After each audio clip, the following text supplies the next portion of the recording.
The banking Guru channel में आपका स्वागत है। आज हम अपनी इस वीडियो में होम फर्स्ट फाइनेंस कंपनी जो मोर और less non banking finance company का काम करती है उसके क्वार्टरली रिजल्ट्स एनालाइज करेंगे। इस कंपनी को हम अपने वीडियो में फर्स्ट टाइम कवर कर रहे हैं और कवर करने का पर्पज ये है कि आज 1480 रुपये पे इनका शेयर चल रहा है।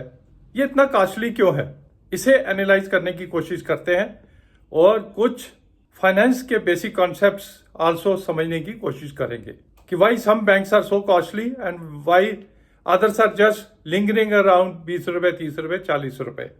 ये होम फर्स्ट फाइनेंस, इसकी इक्विटी अगर देखें 20 करोड़ की इक्विटी है।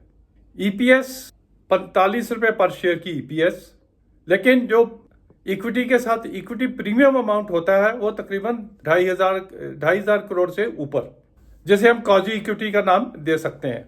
प्राइस अर्निंग इस कंपनी की है 40, इंडस्ट्री पी है 18 या 19। शेयर इसका की फेस वैल्यू है 2 रुपये। अगर 2 रुपये की फेस वैल्यू पे देखें और 1480 का शेयर, तो तकरीबन 7,500 का शेयर बनता है अगर 10 के फेस वैल्यू के उसके ऊपर देखें। तो क्या है इस बैंक में जो इसका शेयर इतना महंगा है? बेसिकली क्या है, मोस्ट ऑफ द बैंक्स का जो है ना शेयर प्रीमियम इतना नहीं है। इन्होंने अभी QIP भी किया, 970 रुपये पे QIP किया। उसका मतलब क्या होता है कि इक्विटी में तो सिर्फ 10 रुपये जाएंगे, 960 रुपया प्रीमियम अमाउंट में चला गया। तो जो भी रेशियोज आती हैं वो तो 10 रुपये के बेस के ऊपर ही आएंगी ना, क्योंकि इक्विटी तो 10 से ही बढ़ेगी। तो कुछ ऐसा ही स्टोरी इनकी है कि इक्विटी बहुत ही छोटी, share premium amount huge, performance is also good, कोई ऐसा इशू नहीं है, अच्छी परफॉर्मेंस है, अच्छा बैंक है।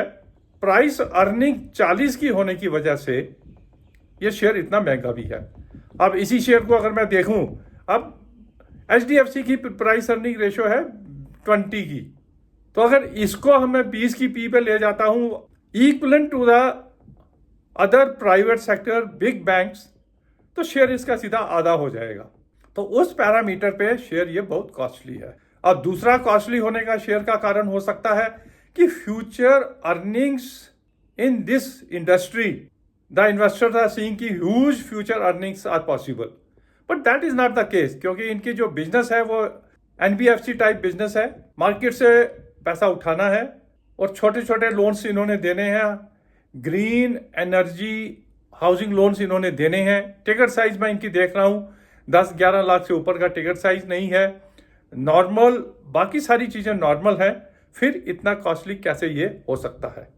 आई एम नॉट, पूरा प्रेजेंटेशन पढ़ने के बाद एक्सेप्ट टू द फैक्ट कि इन्होंने अच्छा डिजिटल का यूज किया है, अपने एक्सपेंसेस कंट्रोल किए हैं, over a period of time it has grown a lot, but at the end of the day they are operating in a market जो कि अदर NBFCs भी उसी मार्केट में ऑपरेट कर रहे हैं, क्योंकि फंड्स उठाने हैं तो मोर और लेस उसी रेट पे उठाएंगे जिस पे अदर NBFCs या हाउसिंग लोन NBFCs उठाती हैं। लोन देना है मोर और लेस उसी रेट पे ही देना पड़ेगा जितना बाकी देते हैं।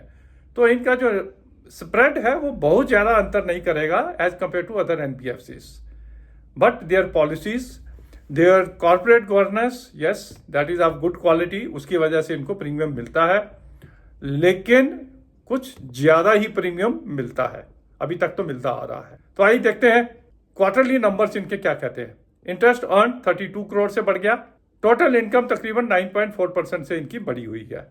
एक्सपेंसेस इन्होंने विद इन कंट्रोल रखे, इंटरेस्ट एक्सपेंसेस 10 करोड़ से बढ़े हैं as compare to the last quarter. Operating expenses 8 crore से बढ़े हैं, तो टोटल एक्सपेंडिचर बढ़ गया 18 करोड़ से। इनकम बढ़ी 40 से, एक्सपेंडिचर बढ़ा 18 करोड़ से। Operating profit also has gone up 138 crore से बढ़ के 156 करोड़ हो गया। प्रोविजन इन्होंने 8 करोड़ से बढ़ा के 11 करोड़ कर ली, और टैक्स प्रोविजन 33 करोड़ से बढ़ा के 37 करोड़ हो गई। And the net position is 104 crore के प्रॉफिट के अगेंस्ट 119 करोड़ का प्रॉफिट, तकरीबन 13.6% का जंप। अच्छे हैं रिजल्ट्स, कोई इशू नहीं है। ग्रॉस NPA इनके 1.8% है और नेट NPA इनके 1.4% है। 3 महीने में 20% की रिटर्न और 6 महीने में 50% की रिटर्न ये बैंक दे चुका है। QIP इन्होंने किया था 970 रुपये पे, इस क्वार्टर की डिसबर्समेंट्स थोड़ी सी कम है, 1273 करोड़ लास्ट क्वार्टर की थी, 1243 करोड़ इस क्वार्टर की हैं। सभी बैंकों का, सभी एनबीएफसीज का ये क्वार्टर थोड़ा सा नीचे ही है। कलेक्शन एफिशिएंसी आल्सो नॉर्मल है इनकी, 96, 97, 98% पे है। प्रोविजन रेशो इनकी कम हुई है, 46% से कम होकर 43%। नेम इनका थोड़ा सा बढ़ा है, 5.1% से बढ़ के 5.2% हो गया। इन सब फिगर्स को देखते हुए अच्छी कंपनी, अच्छे quarterly results, why it should be at 40 price earning और 7,500 का शेयर क्यों होना चाहिए, स्टिल वी डोंट अंडरस्टैंड। अगर आपको किसी को समझ आती है तो जरूर कमेंट करके बताएं। अदरवाइज वी आर 40p का मतलब है, but we are saying is अगले 40 साल तक वी आर एक्सपेक्टिंग कि इनकी आज की डेट की जो प्रॉफिटेबिलिटी है वो अच्छी चलती रहेगी। अरे भाई किसने देखा है 40 साल, 4 साल, 5 साल, 3 साल का तक, 5 साल मैक्सिमम एक कंपनी का हम फोरसी कर सकते हैं। आगे government policies, company policies, they are so many things, Indian economies कहाँ जाती है, क्या करती है, उस सब के ऊपर डिपेंड करेगा the future of the companies. तो यह था एक हमारा opinion on home First finance company. अच्छी कंपनी बट वेरी कॉस्टली।